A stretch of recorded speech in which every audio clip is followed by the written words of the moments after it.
who are the best guys you've ever seen play, and we decided that probably in roughly last 50 years, who are the best All Blacks you've seen running around? No particular positions, but who appeal to you as the guys with the greatest ability, impact on the game, those sort of special things that appeal to you. So 20 names, over you go, over to you.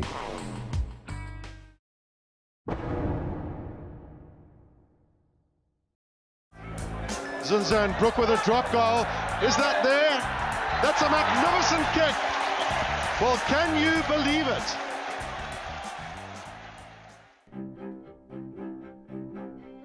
Zinzan Brooke was, for a number of years, he looked like he was going to be one of the great enigmas of New Zealand rugby, really, and that was due entirely to the fact that he followed in the footsteps and ended up stepping into the same footsteps as Buck Shelford.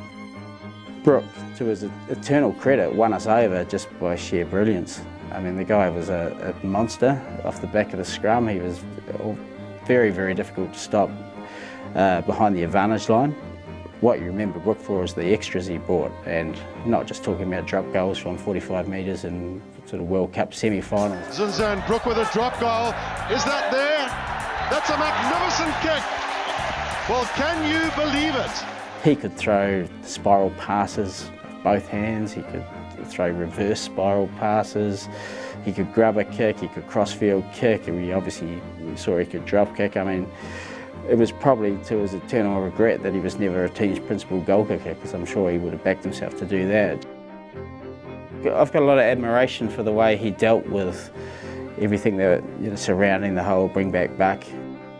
And it's no secret that he toyed with the idea of going to Manly. Legend has it that he signed on the dotted line before pulling out at about as late as you can pull out of a contract. So Zinzan Brooke was obviously in a little bit of turmoil at times about his standing in the All Black scheme of things. He probably knew he was good enough. In fact, you only had to see him play to know that he knew he was good enough. But he didn't drop his bundle.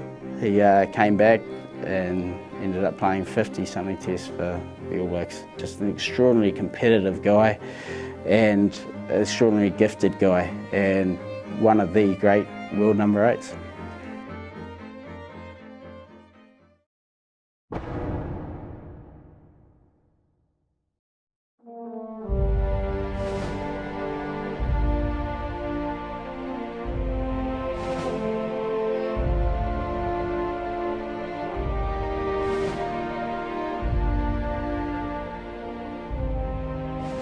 If you talk to people who played with Ken Gray, they will put up a cogent argument why he was the best All Black forward of his time, even ahead of Colin Meads. He was an outstanding forward, immensely strong man, a formidably good scrummager.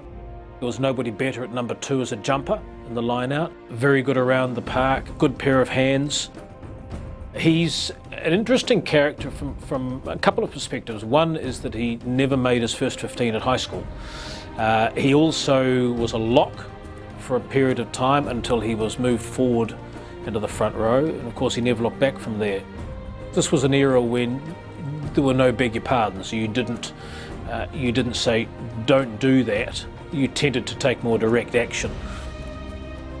From the time he came into the All Blacks in 1963, long tour of Britain, until they played Wales in 1969, he was an ever-present, apart from 3 games when he was injured, 3 tests when he was injured. So in 1969, when the All Blacks had played Wales and he was in his prime then, the following year was the tour to South Africa, and he said no, he wouldn't go. There's no question that the All Blacks would have been a better side for having him in there. He was a terrific player.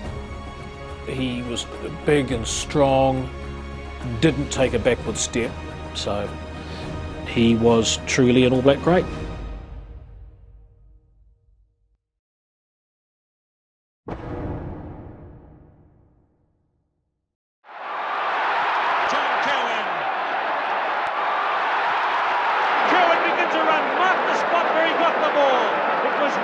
Inside his 22. So what a way to bring it. 48 points, Sam. They might be looking for 50. John Kirwan.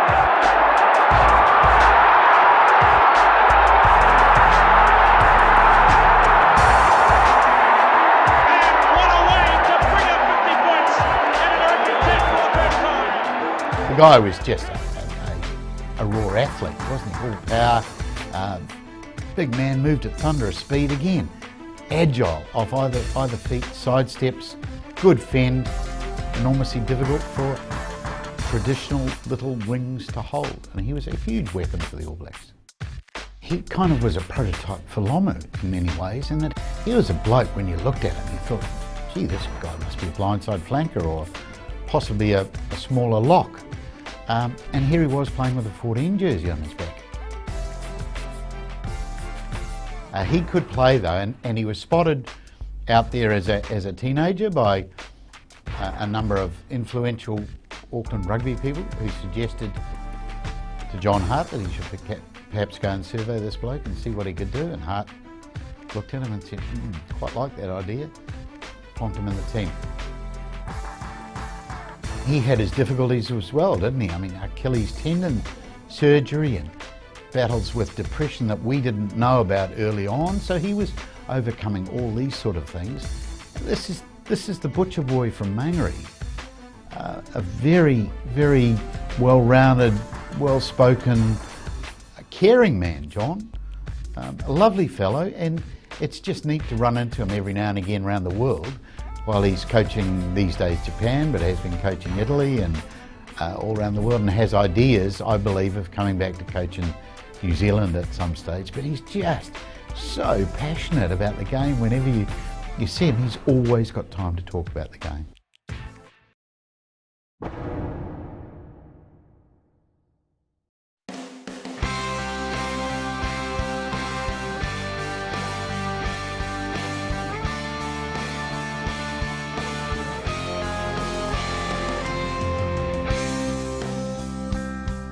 Cully was special, wasn't he? He's, I think he holds a really fond memory in a lot of people's hearts for the way he played the game and just the sheer joy he got from running with a rugby ball. He was just an incredibly instinctive player, and I guess there's an inherent rugby intelligence that he had. He could glide into gaps like no one I've seen, and he was also a lot stronger than anyone gave him credit for.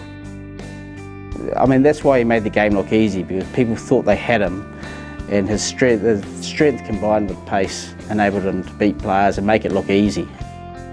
I mean, he was brave, he didn't miss many tackles. The time when he was magical and almost unstoppable was actually relatively brief, and in some ways he was a victim of timing. I mean, he burst onto the scene in 1996, tries against Samoa, a hat-trick I think, and against Scotland in the second test. It was just a wonderful tries where he kept chopping back off his foot for one try. I think he beat about 5 or 6 Scots on the way to the try line. What Cullen was brilliant at and was better than anyone else at was beating men and scoring tries. And that's what we watch rugby for, let's face it.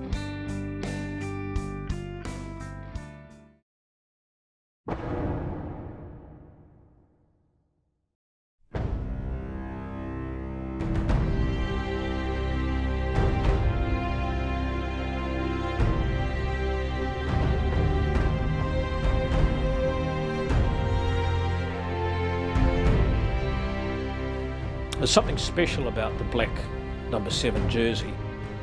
Oh, there's 7 black shirts there. Jones. Tried by Michael Jones. If you look at Michael Jones as an example, who was an outstanding number 7, rated the best in the world at his time without question.